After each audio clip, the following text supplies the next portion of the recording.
Hi guys, देखिए हम CTET paper 2 के लिए जो मैथ्स मैथ्स उसमें देख रहे हैं। मैथ्स के कुछ प्रीवियस ईयर में क्वेश्चन पूछे गए हैं, उनको आगे हम कंटिन्यू करते हैं। देखिए उसमें से एक क्वेश्चन ये है, ये हमारे पावर पे आधारित क्वेश्चन है या घात पे आधारित। देखिए इसमें हमें चार कितना है, 4/3 की पावर स्क्वायर फिर बराबर है तो उसकी पावर कितना है 3 इंटू ये 3/2 है। कितना है 3/2 की पावर 4 इंटू 27/16 की पावर 2 डिवाइडेड बाई 3 की पावर 3। तो इसको हम कैसे तोड़ेंगे, सुनो। देखो 4 की पावर हमेशा छोटे छोटे उसमें तोड़िए इसे गुणनखंडों में। तो 2 की पावर 2 हो जाएगा, ये हो जाएगा अपना 3, और इसको हम ऊपर मल्टीप्लाई करेंगे तो ये हो जाएगी 6, और ये हो जाएगा 3/2 3 की पावर 4 अपॉन 2 की पावर 4 इंटू ये कितना आ जाएगा, देखो 3 की पावर 3 और यहाँ आ जाएगा 2 की पावर 4, और ये हो जाएगा कितना 2। और इसको हम लिख सकते हैं 1 क्योंकि डिवाइड हो रहा तो बटे में आ जाएगा ये 3 की पावर 3। ये कितना आ जाएगा 2 की पावर 12 अपॉन 3 की पावर 6 इंटू 3 की पावर 4 अपॉन 2 की पावर 4 इंटू ये कितना हो जाएगा, देखो 3 की पावर कितना हो जाएगा 6, और ये हो जाएगा 2 की पावर 8 इंटू इसका आ जाएगा 3 की पावर 3। इसमें से देखो जो कट रहा है उसको काट दो, 3 की पावर 6 3 की पावर 6 कट गए। देखो दो कितना होता है, दो गुणा जब आधार समान हो तो गुणा में घाते क्या होता है, जुड़ जाती हैं। तो ऐसे सेम इसका होता है, देखो 2 और 8 और 4 कितना 12, इससे एक कट जाएगा और इससे एक ये चला जाएगा तो अकेला क्या बचेगा, सिर्फ अकेला यहाँ 3 बचेगा। तो आंसर क्या आ जाएगा, सिर्फ 3। तो यहाँ 3 देखो आंसर है। ठीक है, नेक्स्ट क्वेश्चन देखते हैं हम। देखिए ये क्वेश्चन है 0.102 प्लस 0.25 प्लस 0.11 प्लस 0.1 में क्या जोड़ा जाए जिससे योग ये प्राप्त हो। तो पहले हम क्या करो, इसको जोड़ो। क्या जोड़ोगे इसमें, तो 0.102 और ये कितना हो जाएगा 0.25 और इस कितना आ जाएगा 0.111। ठीक है, इसका आ जाएगा 0.1, इसको ऐड करो 0 0 या 0, ये कितना आ जाएगा 3, कितना आ जाएगा 5 और 1 कितना 6, और ये कितना 2 3 4 और ये 5, 0.563। तो इसमें हम क्या जोड़ें कि 0 की 1 बन जाए। ठीक है, 1 बन जाए तो इसको बस 1 में से माइनस कर दो। तो 1 में से माइनस करोगे तो 0.563, जहाँ पर कम पड़ रहा है 0 0 मान लो। ठीक है, तो ये कितना हो जाएगा, देखो इसमें से जाएगा 10 में से 3 7 और 9 3 5 4 9, तो 0.437 इसका आंसर ए वाला है। नेक्स्ट क्वेश्चन पे आते हैं। देखिए ये हमारा एलसीएम और एचसीएफ पर आधारित क्वेश्चन है। यदि x बराबर इतना है, y बराबर इतना है और z बराबर इतना है, तो x बाई जेड का एलसीएम और x बाई जेड का हमें एचसीएफ बताना है जो भी डिवाइड कर रहा है। तो हम क्या करो, देखो एलसीएम क्या होता है, x बाई जेड का एलसीएम कितना हो जाएगा, तो x वाई जेड का एलसीएम हो जाएगा। सबसे ज़्यादा मैक्सिमम पावर देखो दोनों में, सबसे पावर देखो 2 की पावर कितना है 5, 3 की पावर सबसे ज़्यादा कितनी है 3। ठीक है, 2 की और या 5 की पावर मैक्सिमम कितनी है 3, ये एलसीएम हो गया। और एचसीएफ से डिवाइड करना, तो एचसीएफ क्या आएगा एक्स वाई जेड का, यहाँ एलसीएम और यहाँ एचसीएफ निकालना। ठीक है, तो इसका क्या आएगा, देखो जब अब ये चेक करना है हमें तीनों में कॉमन कितना आ रहा, तीनों में कॉमन वो हमारा एचसीएफ। तो इसमें सबसे कॉमन कितना आएगा 2, 2 की पावर 3 इंटू इसमें कॉमन क्या आ जाएगा, कॉमन जो तीनों में मिलना चाहिए हमें 3 की पावर 2 कितना आएगा 3 की पावर 2 इंटू इसमें कितना आएगा 5 की पावर 2 जो कि तीनों में मिल रहा, जो जिससे कट रहा काट दो। 2 की पावर कितना कट गया, 2 की पावर कितना बचा 2, 3 की पावर कट गया 1 बचा गुणा में, और 5 से कट जाएगा तो कितना बचा 1 5। तो कितना है आंसर 4 गुणा 3 गुणा 5, 5 को 20 20 और 3 60। तो इसका आंसर कितना आ रहा 60 आ रहा, 60 देखो आंसर आ रहा क्लियर। नेक्स्ट क्वेश्चन पे आओ। देखो एक वर्गाकार खेत का क्षेत्रफल कितना है, इतना है। एक आयताकार लॉन जिसकी चौड़ाई वर्गाकार खेत की भुजा के बराबर है, तो उसका परिमाप वर्गाकार खेत और आयत का परिमाप हमें समान है इन दोनों का। तो आयताकार लॉन का क्षेत्रफल बताओ। तो आयताकार का क्या बताना है हमें, क्षेत्रफल। तो पहले वर्गाकार खेत का क्षेत्रफल कितना दिया गया है हमें, तो इसमें देखो सबसे पहले जो दिया है उसको लिख लो, 256 दिया है। तो यहाँ से ए कितना आ जाएगा अंडर रूट 256। तो एक इसका होता है वर्गमूल, ये होता है हमारा 16 का। तो ए का मान कितना आ गया 16। अब क्या बोल रहा है, जिसकी चौड़ाई आयताकार लॉन जिसकी चौड़ाई वर्गाकार खेत की भुजा की चौड़ाई, जो बोल रहा है लिख लो, चौड़ाई वर्गाकार खेत भुजा की कितनी है 5/8 है। ठीक है, तो यहाँ से हमें ए का मान पता है कितना है 16 इंटू 5/8, तो 8 दूनी 16, तो बी का मान कितना मिल गया हमें यहाँ से 10। ए का मान मिल गया, बी का मान मिल गया। ठीक है, अभी क्या बोल रहा है, एक उस परिमाप दोनों का आयताकार का परिमाप, तो आयताकार परिमाप कितना होता है 2l प्लस वी, चारों भुजाओं का योग, वर्गाकार खेत का कितना होता है 4a। ठीक है, तो 2 से a कट जाएगा, 2a l प्लस बी, हमें पता है l का मान नहीं पता, b का मान पता 10, और 2a का मान कितना है 16, 16 ही तो है, तो l प्लस 10 कितना हो गया a, 16 दूनी 32, तो l का मान कितना हो जाएगा 22, l का मान यहाँ से 22 और b का मान हमें निकल आया। तो इसका क्या पूछ रहा है, आयताकार लॉन का क्षेत्रफल पूछ रहा है। तो आयताकार क्षेत्र का क्षेत्रफल क्या होगा, एरिया कितना होगा, लंबाई गुणित चौड़ाई, तो लंबाई कितनी है 22 और चौड़ाई कितनी है 10, तो ये कितना हो जाएगा 220 कितना है metre square, 220 metre square. Clear है, तो इतना कितना आ जाएगा इसका 220 मीटर स्क्वायर। चलो 220 मीटर आ रहा है, तो देखो ये वाला है, ये वाला आंसर है। क्लियर, नेक्स्ट क्वेश्चन पे आते हैं। देखिए, एक बेलनाकार टंकी का आयतन कितना है 352 मीटर क्यूब है, इसके आधार का व्यास कितना दिया है इतना। सबसे पहले जो दिया रहता है उसको हम लिख लेते हैं। तो सबसे बेलनाकार टंकी का आयतन कितना होता है, बेलन का आयतन होता है पाई आर स्क्वायर एच बराबर कितना है 352, आयतन दिया है क्यूब में। ठीक है, आयतन हमेशा मीटर क्यूब में देंगे या सेंटी जिसमें भी देगा। ठीक है, देखो व्यास कितना हो जाएगा, हम व्यास नहीं, त्रिज्या हो जाएगी 4, 2 का भाग लगाओ, व्यास का आधा 4 मीटर, ये हमारी त्रिज्या हो गई। अब टंकी की गहराई ही निकालनी है हमें यहाँ से, तो यहाँ से हमें एच का मान निकल जाएगा, तो सिंपल है ये वाला। तो पाई का मान कितना है 22/7 इंटू आर का मान कितना है 4×16 इंटू एच हमें यहाँ से निकालना है, तो 352, इधर से एच का मान निकालोगे 352 इंटू 7 ऊपर जाएगा, नीचे आ जाएगा यहाँ 22 इंटू 16। ठीक है, ये किससे कट रहा है देखो, 4 से कट रहा, नहीं 16 से, देखो 16 दूनी 32, 16 दूनी 32 कट गया, 22 से 22 कट गया, तो एच का मान कितना आ गया, एच का मान आ गया 7। क्लियर है, एच का मान कितना आ गया 7, हाइट गहराई। नेक्स्ट क्वेश्चन पे आते हैं। देखिए ये क्वेश्चन है, x minus plus y z का whole square minus x minus y z का होल स्क्वायर। तो देखो इससे हमें देख के पता चल रहा है कि कौन सी लग रही है, इसमें एक आइडेंटिटी लग रही है ए स्क्वायर माइनस बी स्क्वायर वाली। तो इसमें क्या हो जाएगा ए माइनस वी, और क्या हो जाएगा इसमें ए प्लस के वी, ये वाली आइडेंटिटी लग रही। तो इसमें क्या हो रहा है, इसको लिख लो, एक्स माइनस के वाई प्लस के जेड, एक ए है, इसको हम क्या करेंगे माइनस में, इसको लिख दो एक्स माइनस के वाई माइनस के जेड बड़ा ब्रैकेट, फिर इसको एक प्लस में लिख दो, तो एक्स माइनस के वाई प्लस का जेड प्लस का एक्स माइनस के वाई माइनस के जेड बराबर बटे 4। ठीक है, तो वाई से वाई कट गया, जेड से जेड कट गया। क्लियर, अब देखो यहाँ क्या करोगे, एक्स माइनस वाई प्लस के जेड माइनस एक्स प्लस के वाई प्लस का जेड। क्लियर, ये कितना हो जाएगा 2x। क्लियर है, 4 नीचे आ जाएगा डिवाइड में। अब जो जिससे कट रहा है उसको काट दो, कट गया, बाई कट गया, ये कितना आ जाएगा, कुछ बच रहा है ना, क्या बच रहा है जेड एक्स,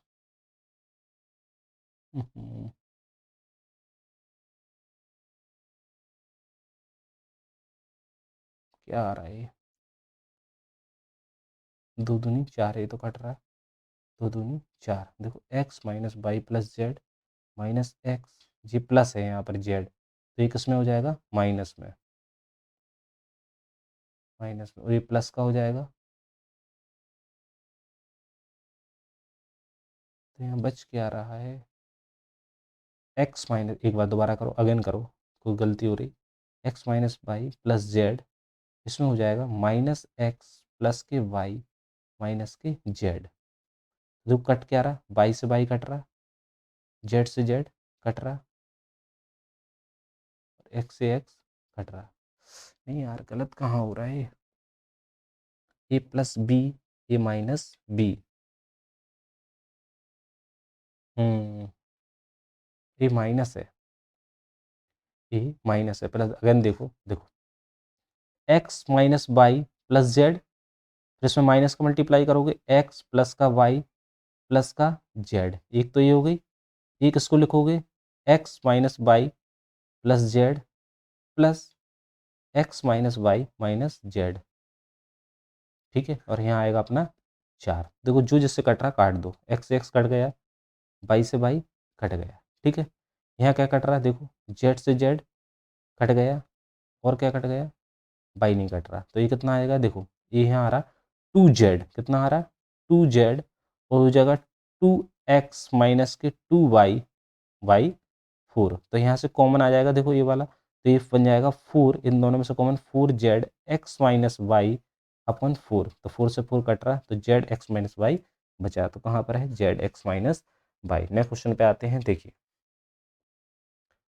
ये कितना है, 20,000 रुपये की राशि पर 10% वार्षिक दर से 2.5 वर्ष में चक्रवृद्धि ब्याज कितना होगा, जबकि ब्याज वार्षिक संयोजित होता है। तो इसमें हमें क्या बताना है, चक्रवृद्धि ब्याज बताना है। तो हमें देखो इसमें क्या कर रहा है, 2.5 वर्ष का पूछ रहा है। रेट कितनी दी है हमें, 10%, और पी दिया है हमें मूलधन 20,000। क्लियर है। तो हमें इसको क्या करना है, 2.5 वर्ष करना है। एन बराबर कितना है, 2.5 वर्ष का पूछा है इसने। तो 10% एक वर्ष का, फिर 10% दूसरे वर्ष का, फिर ये हो जाएगा 5% कितना है, आधे वर्ष का। तो इसका फ्रैक्शन वैल्यू 10, इसका फ्रैक्शन वैल्यू 10, इसका फ्रैक्शन वैल्यू 20, 1/20। तो ये हो जाएगा 10 से 11 मूलधन, फिर 10 से कितना हो गया 11, फिर ये कितना हो गया 20 से कितना 21 हो गया। तो ये कितना आएगा टोटल मूलधन और मिश्रधन, तो हो जाएगा 2000, 2000 हो गया। और ये कितना हो गया 121 इंटू 21, 21 से कम 21 2, 21 दूनी 42, 42 से 44 4, कितना हो 25 41, कितना हो गया ये मिश्रण 25 41।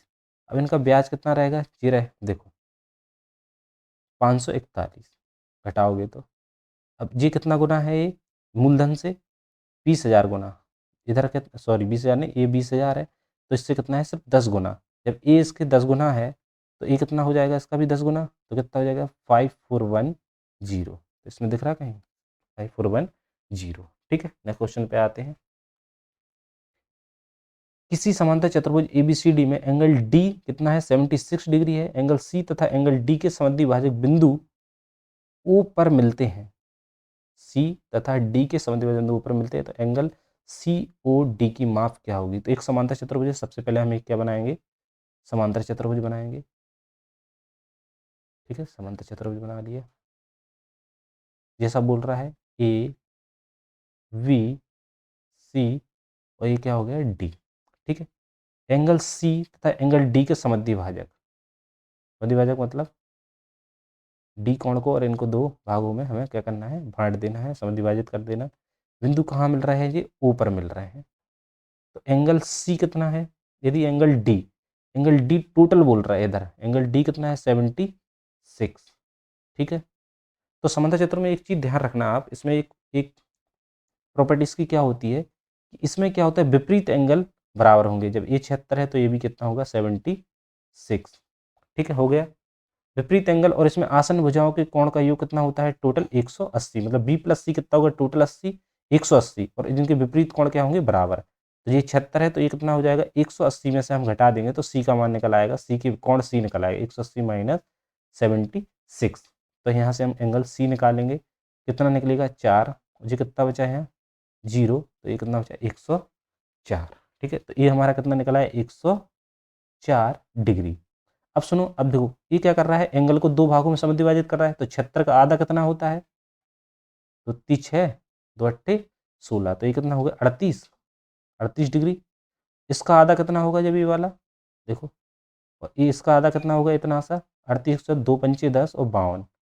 तो देखो अब त्रिभुज के तीनों कोण का योग कितना होता है 180, तो हमें निकल आएगा। तो एंगल क्या निकलेगा सी ओ डी कितना होगा +38 +52 इज इक्वल टू 180। ठीक है, तो कितना हो गया 8 2 10 5 3 8 1 90, तो ये 90 हो गया। Angle COD plus 90 is equal to कितना हो गया 180। तो यहाँ से एंगल COD का मान कितना हो गया, उस तरफ जाएगा तो ये कितना हो जाएगा 90 डिग्री। तो एंगल COD का मान कितना हो गया 90 डिग्री, इसका आंसर है। अच्छा क्वेश्चन था।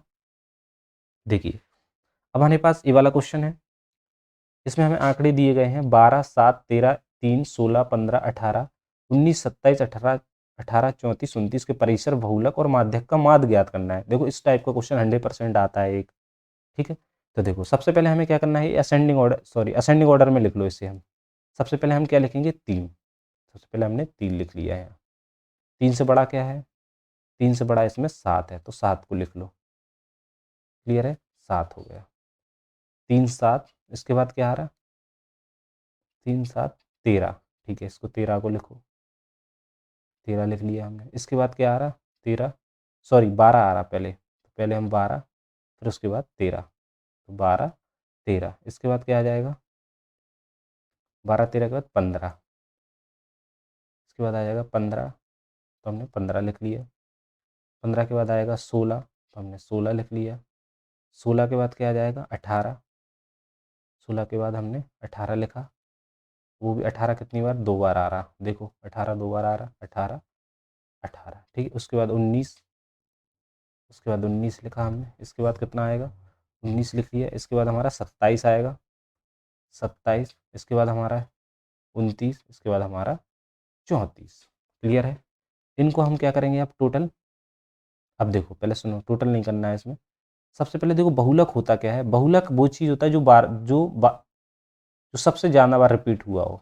बहुलक जो सबसे ज़्यादा बार रिपीट हुआ हो, तो इसमें सबसे ज़्यादा बार रिपीट क्या हुआ 18, 2 बार हुआ, तो हम लिखेंगे बहुलक 18। और परिसर क्या होता है, परिसर होता है उच्चतम मान माइनस निम्नतम मान, निम्नतम मान। तो उच्चतम मान कितना है इसका 34, और निम्नतम मान कितना है 3, कितना बचा इसका 31। ये परिसर हो गया। माध्य क्या होता है, सॉरी माध्यक, माध्य नहीं माध्यक, माध्यक होता है बीच का, मिड पॉइंट का जो।